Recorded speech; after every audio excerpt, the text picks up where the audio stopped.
Happy marvelous Monday, second graders. Welcome to your first in-home reading lesson with Miss Sasso.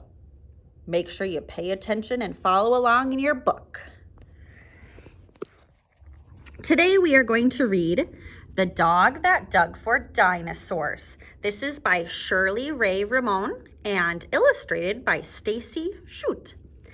The genre is a biography. This tells about events in a person's life. As we read, we're going to look for information about why a person is important and events in time order. That means this is a true story. It is so cool. I love it, especially because there's a doggy. Our essential question is, how can you learn about animals that lived long ago? So here we are. If you are following along, which you should be, it is on page 423. A long, long time ago, there was a little dog named Trey. He was black and white all over. He had friendly brown eyes and a very wiggly tail. Trey lived in England. Trey was a real dog, but this is honestly true story about him. Trey loved two things most in the whole world. First, he loved Mary Anning. She was 12 years old and lived with her family in a small cottage near the beach in Lyme Regis. Secondly, Trey loved going with Mary to dig for fossils. So, what are fossils anyway? They are the remains of animals and plants that died a long time ago. When a leaf or bone gets pressed between layers of sea mud, it leaves an imprint. After many, many years, the mud hardens to a rock.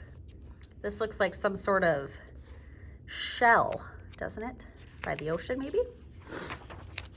Oh, I see a vocab word. Trey and Mary knew that they would find the very best fossils high above the cliffs around the beach. They climbed up there every day. Trey sniffed the rocks. Sniff, sniff. He pawed the dirt. Scratch, scratch. Mary used a small hammer and chisel. Tap, tap, tap. With these tools, Mary carefully cut fossils off the cliff, just as her father had shown her. Trey watched as she placed the fossils in her basket. Most of them looked like seashells. Mary and Trey sold them as souvenirs to the tourists that came by stagecoach to swim at the beach near their home.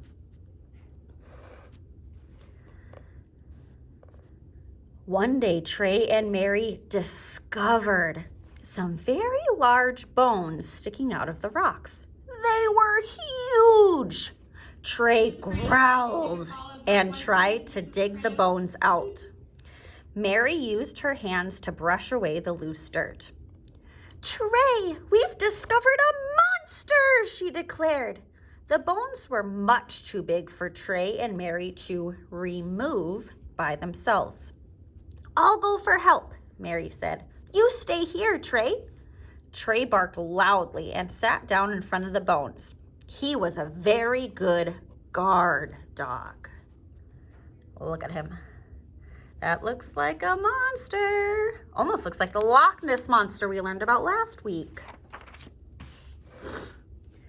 Mary ran all the way back to town and asked some grown-ups to help her. Trey and I have found something really special in a cliff, she told them. Just wait and see.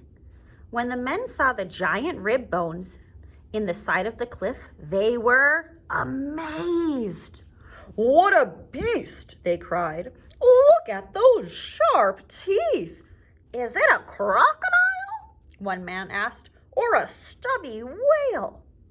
We don't know what it is, Mary admitted, but we know it's something special. Don't we, Trey? Trey yipped and wagged his tail. A rich man who lived nearby heard about the sea monster. He hurried to see it for himself. I'll buy it, he cried. I'll give it to the British Museum in London.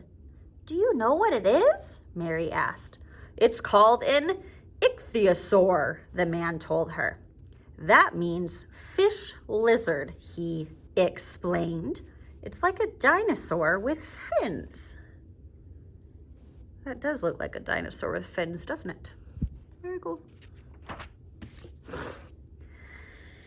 The amazing news spread about the gigantic fish lizard and the dog and the little girl who found it. Soon, many strangers came to Liam Regis, where Mary and Trey lived. They all wanted to hunt for fossils too. The men wore tall top hats. The women wore frilly bonnets. They carried pretty umbrellas called parasols. Mary shook her head and smiled. She rubbed Trey's soft ears. They watched the strangers together. They don't have the right tools, Mary whispered. They are wearing the wrong kind of shoes. Aren't they silly, Trey? Trey yipped and chased his tail. They do not look like they are ready to dig for fossils, do they?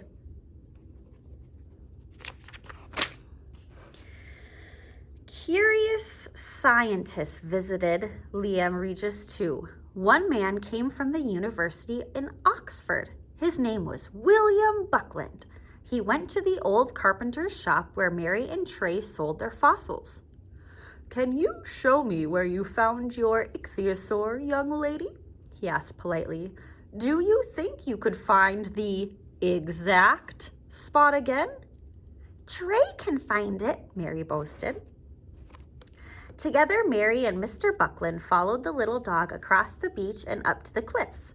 Trey sniffed the rocks. Sniff, sniff. He pawed the dirt. Scratch, scratch. Suddenly, he yipped. Then he sat down. Mary pointed.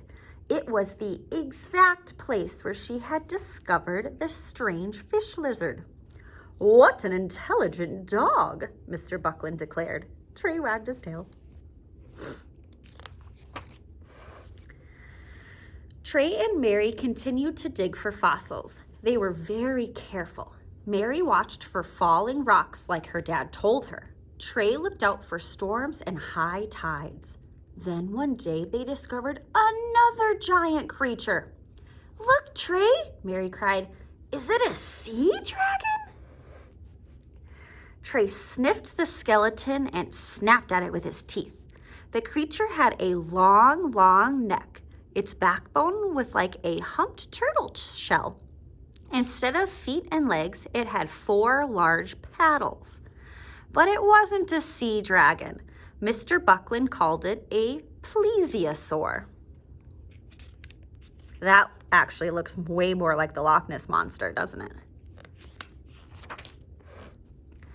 One day, Trey and Mary found a fossil that no one in England had ever found before. This one had huge bony wings like a bat and a long, sharp jaw. Trey growled. It looks like a gigantic flying lizard, Mary declared. The scientists thought so too. That's why they named it a pterodactyl. That means lizard with wings.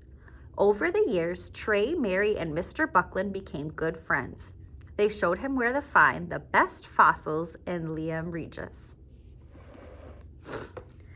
Mr. Buckland brought books about dinosaurs for Mary. He brought beef bones for Trey. Mary, with Trey on her lap, studied her books every day. When Trey's whiskers turned gray and Mary was all grown up, they still collected fossils and sold them in the old carpenter's shop. There were boxes and baskets filled with fossils on the floor and on the shelves. Some of the fossil creatures were so big they couldn't fit through the door.